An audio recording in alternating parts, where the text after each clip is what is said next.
À la une de l'actualité ce 31 août, l'opération d'enregistrement des élèves du Zenda en attente d'affectation qui se poursuit. C'est une opération débutée ce 30 août. Sur place, une de nos équipes a pu le constater. Parents et élèves sont inquiets, ne sachant pas ce qui les attend. Le personnel enseignant, quant à lui, tente de rassurer l'opinion. Vous le verrez tout de suite dans ce journal. Et puis cette édition nous conduira à Bobo-Dioulasso où Salif Pierre Dondassé, ancien agent de l'habitat et de la construction, vient de mettre en place un incinérateur biomédical. Il s'agit du Wabzanga ou Bouftou, censé résoudre la problématique de la gestion des déchets biomédicaux dans les centres et formations sanitaires que vous allez découvrir dans un instant. Voilà pour le sommaire. Mesdames, Messieurs, bonjour. Soyez tous les bienvenus à ce rendez-vous de l'information sur BF1. La nouvelle est tombée comme un coup de tonnerre ce vendredi 27 août 2021 dans un communiqué du directeur provincial des enseignements postprimaires et secondaires du Kadiogo. On apprenait que le lycée Philippe Zenda Kaboré restera fermé pour l'année scolaire 2021-2022. Par conséquent, ces milliers d'élèves seront donc réaffectés dans d'autres lycées et CEG de Ouagadougou pour la rentrée prochaine. Depuis ce 30 août donc a démarré la phase d'enregistrement des élèves en attendant la note d'affectation. Une de nos équipes déployée sur les lieux ce matin a pu le constater, des parents qui accompagnent leurs élèves pour l'opération, parents et élèves plongés dans une inquiétude, la peur de l'inconnu. Quant au personnel enseignant, il tente de rassurer l'opinion sur cette opération qui prend fin le 10 septembre prochain. Voilà, on y reviendra plus en détail dans notre session de ce 19h30. En attendant, l'autre actualité au Burkina Faso, c'est la campagne de sensibilisation sur la vaccination contre la Covid-19. Sur la question, vous le savez déjà, bon nombre de Burkinabés traînent encore le pas, n'étant pas convaincus de l'efficacité du vaccin. Eh bien, le gouvernement qui veut atteindre son objectif de 70% de population vaccinée redouble, ne tarit pas d'initiatives pour que les gens adhèrent au vaccin. Dans cette optique, le ministre de la Santé est allé demander l'accompagnement des médias dans les hauts bassins pour accroître la vaccination contre la Covid-19. Le point de la rencontre avec Soto Justin Ndabiri. À ce jour, plus de 16 000 personnes se sont fait injecter le vaccin contre la Covid-19 dans la région des hauts bassins. La commune de Houndé arrive en tête en termes de cibles atteintes dans la région. Selon le ministère de la Santé, aucune personne n'a jusque-là fait cas d'effets secondaires graves depuis le lancement officiel de la campagne le 2 juin dernier. Une victoire d'étape contre certaines fausses informations, estime le ministre de la Santé, entouré ici par son staff technique. Il n'y a pas de suicide collectif. Il y a des soins collectifs, des inquiétudes certes, mais nous souhaitons que toute la population soit convaincue de l'engagement du gouvernement et des missions qui ont été assignées au ministère de la Santé pour assurer la protection de la population. Nous n'allons pas prendre une initiative qui soit mauvaise pour la population. Nous avons fait un bon choix vers la vaccination et c'est ce choix qui va nous permettre d'assurer une protection de la population pour éviter que notre situation sanitaire ne soit compromise par une recrudescence de la maladie. D'ici la fin de l'année 2021, le ministère de la Santé compte toucher 70% de la population avec le vaccin. À ce jour, seulement 1% de la cible est atteinte, un résultat loin des objectifs. C'est dire que nous avons encore du chemin à parcourir. C'est ce qui justifie aussi l'intensification de la communication sur cette question de vaccination pour que les uns et les autres comprennent que nous devons plus que jamais nous engager pour cette vaccination car c'est la seule arme efficace qu'aujourd'hui, en plus des mesures déjà édictées par le ministère de la Santé et de l'espace communautaire. Pour atteindre l'objectif au plan national, le dispositif va se renforcer avec l'arrivée dans les jours à venir de milliers de doses dans d'autres types de vaccins homologués par l'OMS, selon Charles Maïou Ouedraogo. Voilà, vous l'auriez remarqué, c'est plutôt un reportage de Aïchatou Bléyan avec la voix de Majid Bakouan. On poursuit avec ce journal la vaccination contre le coronavirus qui va très certainement générer des déchets biomédicaux pour une meilleure gestion de ces déchets et autres déchets générés par les centres de santé. Jean-Pierre Dondassé propose un incinérateur appelé Mwabzanga ou Bouftou en langue nationale morée. Quelle est la capacité de gestion du Mwabzanga? Comment l'utilise-t-on? Soto Justin Dabiré a rencontré pour nous son promoteur. Il nous en parle. Le Mwabzanga ou Bouftou en morée est un incinérateur made in Burkina pour une meilleure gestion des déchets biomédicaux. Il a été conçu par le Burkinabé Jean-Pierre Dondassé pour répondre à la problématique de la gestion des déchets biomédicaux dans les centres de santé. Nous avons mis en place deux ouvrages. Il y a d'abord le Guaba que vous allez voir un peu plus tard et le Mwabzanga. Mwabzanga, c'est un nom maori qui veut dire Bouftou. Et celui-là, on le met dans les grands centres que les CHR, les CHU, etc. Il prend près de 3 mètres cubes de volume. Il est conçu avec des matériaux locaux. Ce que vous voyez en face, là, ce que vous voyez, c'est des tôles noires de 5 mm. À l'intérieur, nous avons un mélange de la terre argileuse, du ciment et de l'argile, et non, de la cendre du moins, qu'on fait le mélange. Malgré le degré de température que ça dégage, vous pouvez le toucher et sans sentir les brûlures. Le Mwabzanga est composé d'une chambre à combustion et d'une chambre de traitement de la fumée. Il peut, selon son promoteur, brûler environ 1 tonne de déchets biomédicaux par jour. Et une fois incinéré, au lieu que la fumée soit dans la nature, la fumée se converge dans la seconde chambre qu'on appelle la chambre à fumer. Et cette chambre sert à filtrer, à traiter la fumée et qui ressort maintenant par la cheminée. On n'a pas besoin de lubrifiant, de la haute tension en électricité. Un simple dynamo dans l'air et l'ouvrage est parti. Il peut vous cracher même jusqu'à parfois plus de 800 000 degrés de température. Contrairement aux incinérateurs électriques, le Mwabzanga est facilement utilisable et moins coûteux. Il a déjà fait ses preuves au centre de traitement des malades de la COVID-19 des Hauts-Bassins où il a été installé en avril 2020. Le fait d'avoir cet incinérateur, vraiment, ça nous a beaucoup soulagé en matière de la gestion des déchets biomédicaux. La capacité est plus grande. Récemment, on avait d'autres incinérateurs électriques, mais de très faible capacité. Mais celui-là, il est de grande capacité et aussi l'utilisation est très facile. Et quels que soient les déchets qu'on a produits ici, que ce soit les piquants, les tranchants, comme les déchets mous, on a tout incinéré ici. Et vous voyez, l'incinérateur, il est très pratique. Aussi, tous les déchets issus de l'incinération, par exemple, les résidus de l'incinération, il y a une force qui est là, où une fois qu'on les ressort, on les jette directement dedans. Voilà, donc, vraiment, ça nous a beaucoup aidé en matière de la gestion des déchets biomédicaux dans le centre ici. Même en cas de panne, nous sommes disposés à réparer sans vous déranger. Et quand on met ça en activité, vous avez une année, on donne une année pour le travail. Durant l'année, s'il y a des problèmes, nous sommes là pour dépanner. Avant le Mwabzanga, Jean-Pierre Dondassé a mis en place le Guaba, qui veut dire foyer en langue djoula, un incinérateur qui est aujourd'hui installé dans plusieurs centres de santé du Burkina Faso. Ouagadougou, Nounan, Tougan, Koudougou, Gawa, Dédougou et Bobo Dioulasso sont les localités qui bénéficient déjà de l'expertise de l'innovateur Jean-Pierre Dondassé et sa jeune équipe. Toujours dans le registre santé, aux côtés du gouvernement, il y a des associations qui œuvrent pour le bien-être sanitaire des populations. Parmi elles, l'association Génération pour la paix qui apporte sa touche pour plus de commodité au CSPS de Polesgo dans l'arrondissement 4 de Ouagadougou. Elle a initié l'érection de 2 hangars au sein de ce centre de santé, une action très bien accueillie par le personnel sanitaire qui voit en cela l'amélioration de la prise en charge des patients. Sandrine Zougouri, reportage. Bientôt 2 hangars pour le CSPS de Polesgo.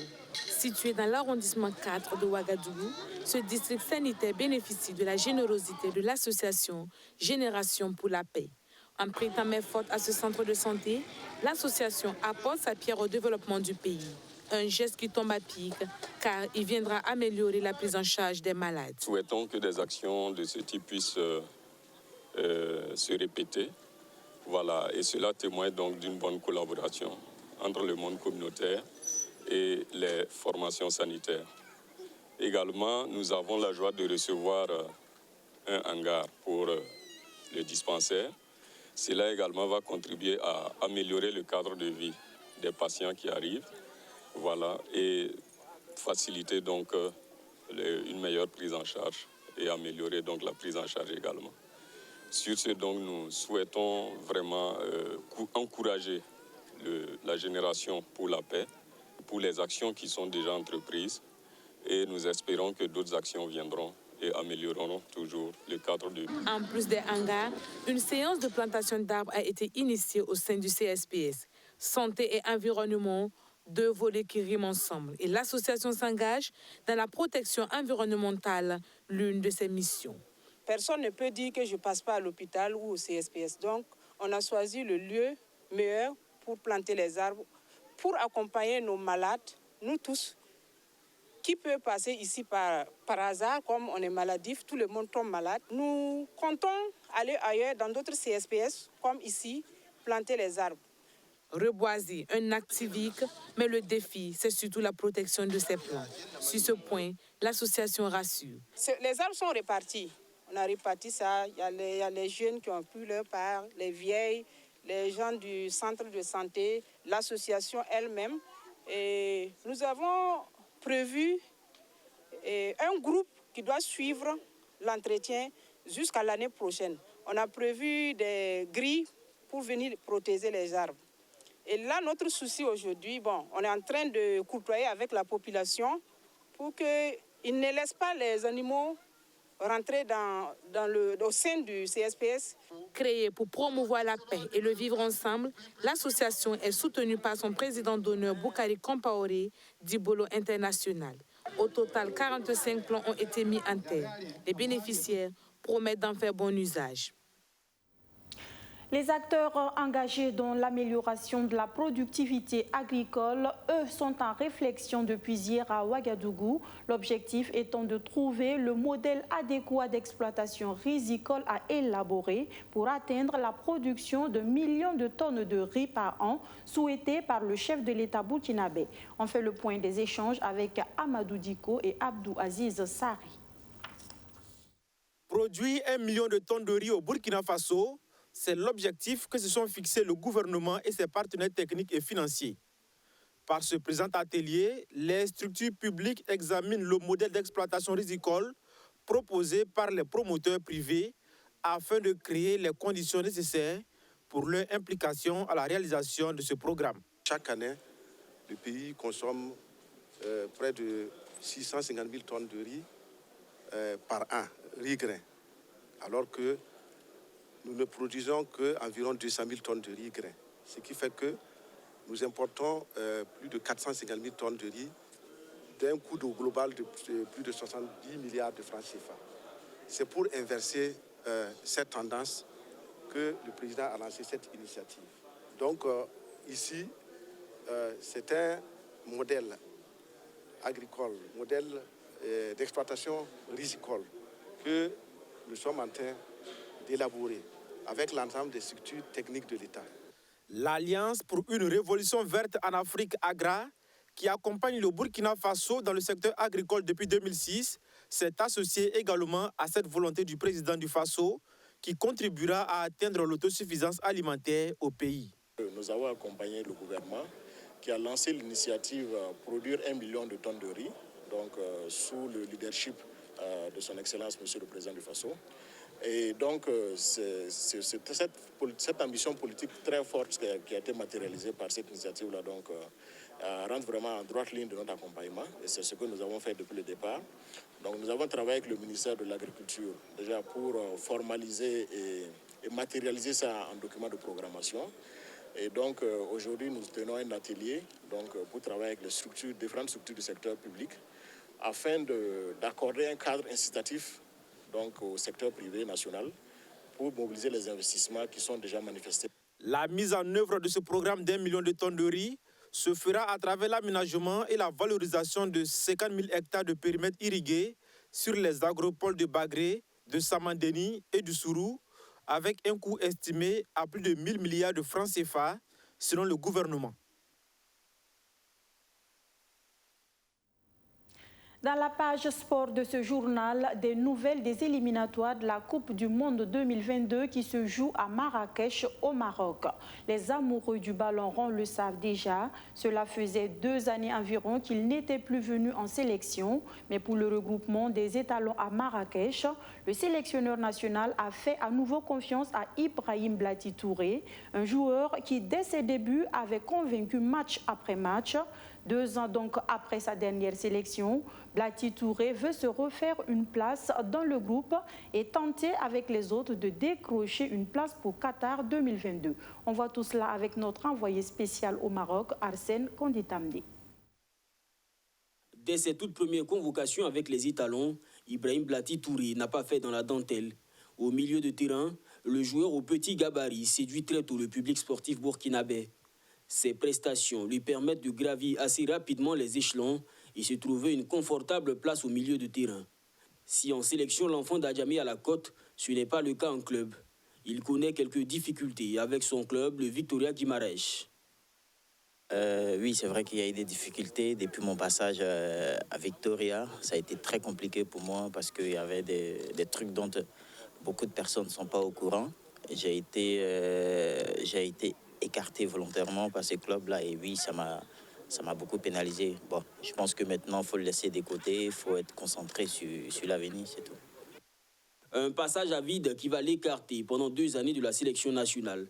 La saison dernière, le joueur repart en D2 suédoise. À l'AFC Eskilstuna, un club où il avait déjà évolué en 2018, il retrouve de la compétition et tape dans l'œil de Kamou Malo qui le convoque à nouveau. Que c'est aussi un très bon championnat. C'est vrai que ce n'est pas aussi médiatisé comme certains pays, mais c'est un très bon championnat, un très bon niveau et je me sens très bien. C'est vrai que c'est un club où j'avais été et que ça s'était très bien passé. Donc, ouais, je pense que c'était un bon retour pour moi là-bas, histoire de retrouver la compétitivité et tout. Donc, voilà, pour l'instant, ça se passe très bien. Retour en sélection 2 années après, le joueur veut s'intégrer dans un collectif qui s'est construit sans lui. Je trouve qu'il y a un très bon groupe, une bonne cohésion et voilà, je pense qu'avec cet état d'esprit-là, on peut faire beaucoup de choses. C'est vrai que ça fait aussi 2 ans que je n'ai pas été là. C'est aussi une raison pour moi d'être motivé, m'incorporer rapidement dans le groupe parce que je sais qu'il y a aussi des nouveaux joueurs et c'est à moi de m'adapter très rapidement. À 27 ans, la Toupie espère être décisive pour aider le 11 national à se qualifier pour le Mondial 2022 au Qatar. L'objectif, c'est continuer à bosser comme ça. Et puis après, on verra. S'il y a des propositions qui arrivent, voilà, on va les saisir. Et aussi se qualifier pour la Coupe du Monde, bien sûr. Il faut croire. C'est très important de croire d'abord. Après ça, de prouver sur le terrain. Ibrahim Blati Touré le sait. S'il a sa chance dans le 11 de départ ce 2 septembre face au Niger, il devra confirmer. Car aucun état de service ne saurait lui conférer un statut d'intouchable. Et pour être complet sur le sujet, sachez que l'effectif était au complet pour l'entraînement du jour. Tous les 27 joueurs sont présents. Botou Fiacre Kwame étant arrivé hier soir et Mohamed Konaté ce matin même. Après le sport roi, intéressons-nous au taekwondo dont le championnat national s'est achevé ce dimanche au Palais des Sports de Ouaga 2000.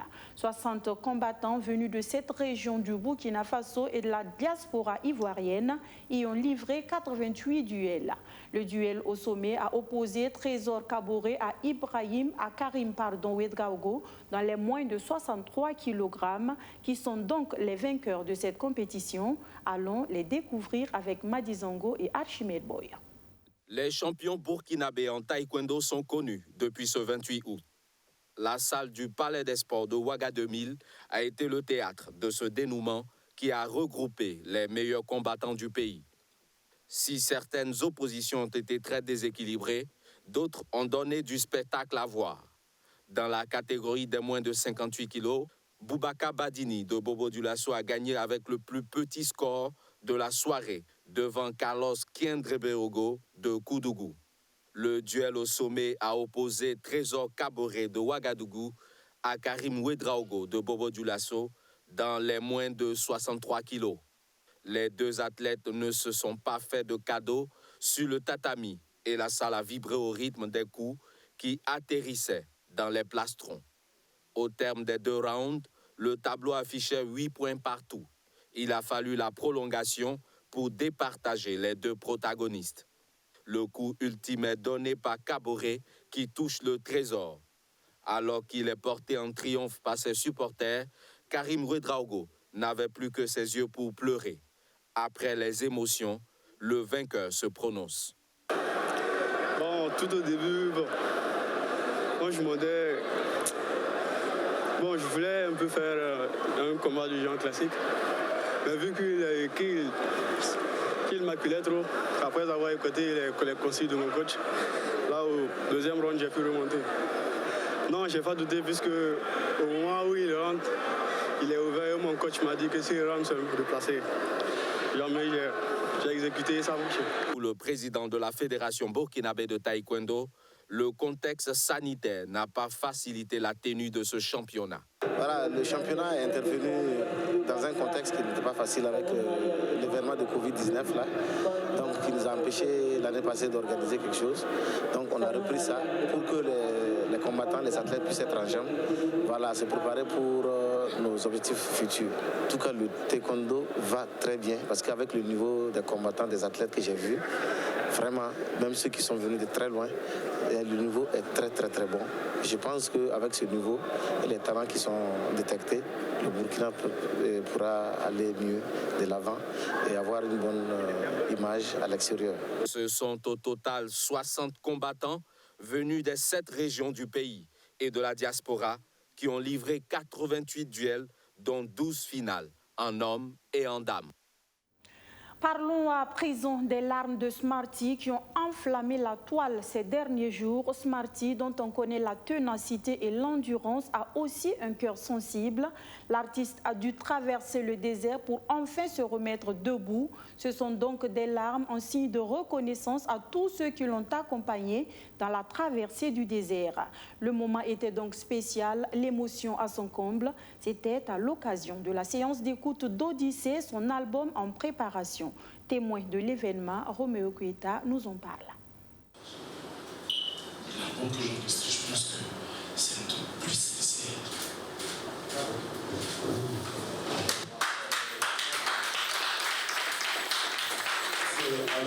C'est l'image de la soirée. Smarty, dont on connaît la forte personnalité, en pleure. Des larmes versées en reconnaissance aux personnes qui l'ont soutenu durant les périodes les plus difficiles de sa carrière. Ce soutien lui a permis de se relever, de trouver l'énergie pour enregistrer ce 2e album, 9 ans après le premier de sa carrière solo. L'œuvre sonne comme une thérapie et dans laquelle l'artiste tente de faire table rase sur le passé tout en assumant ses erreurs. Il tente clairement de le dire dans le titre RAP. Quand je marche dans la vallée de l'ombre de mes remords, je m'habitue aux préjugés et j'assume aussi mes torts. Toucher le fond est une victoire pour celui qui s'en sort. On réfléchit mieux dans le noir, tout ce qui brille n'est pas dehors. Cet album, c'est beaucoup de soleil. C'est beaucoup de soleil, c'est moi dans mon état actuel, c'est moi déchargé de beaucoup de choses, heureux de faire ce que je fais et qui a envie de transmettre cette positivité-là à tous ceux qui me suivent. L'album est baptisé Odyssée. Plus que quelques touches techniques avant la sortie officielle. Mais en attendant, Smarty convie ses proches à une séance d'écoute privée. Parmi eux, des journalistes, des collègues artistes, des amis et surtout des fans. Tour à tour, les 16 titres de l'album sont passés en revue au grand bonheur de ses privilégiés.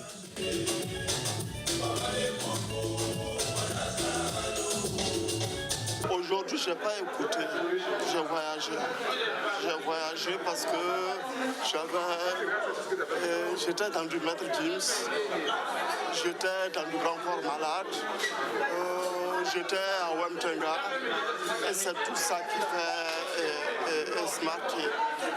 Quand Smarty chante, quand il rappe, je l'aime pourquoi? Je l'aime parce que derrière chaque mot, moi, ce sont des images que je vois. C'est un album, je suppose, en tout cas, et je l'espère pour lui, va l'amener un peu partout dans le monde, sur toutes les scènes du monde, comme d'ailleurs le nom le dit, que ce soit vraiment un véritable odyssée. Plusieurs thèmes y sont abordés. les problèmes de couple, la condition de la femme, l'immigration, entre autres. Le style aussi est varié, du rap inévitablement, du chant, de la trappe même, et plusieurs collaborations avec des artistes burkinabés et étrangers. On peut citer Ameti Meria, Askoy, Tiken Jaffa Koli, Magic System et Mandoué, son ex-binôme de Yélène. Plus qu'un simple featuring, l'acte est symbolique. Non, quand vous avez un titre où je dis respect pour Mandoué, mais pas son entourage, et que dans le même album, vous avez Mandoué avec moi, ça prouve toute la sincérité de nos propos, que ce soit lui ou que ce soit moi. La chose la plus sincère, c'est ce qu'on peut écrire dans une chanson. Donc moi, en tout cas, je conçois ça comme ça. Voilà, donc je pense que ça s'est fait naturellement de faire cette chanson, de la mettre sur l'album. La chose s'est faite naturellement. Je pense que c'est ce que tout le monde souhaite, c'est ce que tout le monde attendait. Donc c'est le plus beau cadeau que je pouvais leur offrir, moi et Mandoué. La date de la sortie officielle de l'album n'est pas encore connue. Et puisqu'il pourrait être le dernier selon l'artiste lui-même, alors il veut faire les choses dans les règles de l'art. En attendant, Smarty donne rendez-vous aux mélomanes au stade Issoufou Joseph Konombo le 20 novembre prochain pour son grand concert.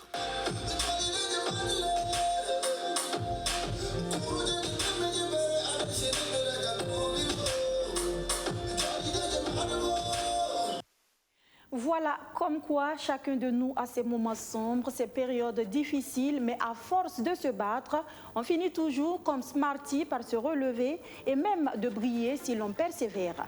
Fin de cette session d'information. Merci à vous de l'avoir feuilleté en notre compagnie. Agréable après-midi à toutes et à tous. Bonsoir.